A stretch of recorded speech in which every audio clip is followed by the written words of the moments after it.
का रे, डोळ्यात पाणी का?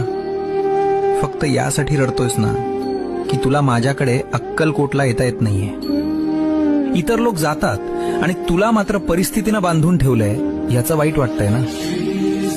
तू तिथे येऊन त्या गर्दीत मला शोधतोस, पण मी तर तुझ्या घरातल्या त्या कोपऱ्यात तुझ्या देव्हाऱ्यात मांडी घालून बसलोय.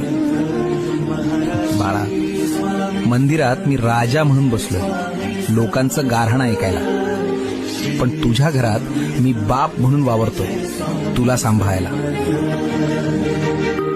मग राजाच्या दरबारात जाणं महत्वाचं की बापाच्या मांडीवर बसणं महत्वाचं?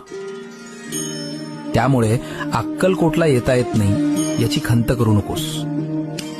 आत्ता याच क्षणी डोळे मिट आणि बघ, मी तुझ्या समोर उभा नाहीये, तर मी तुझ्या आत बसलोय.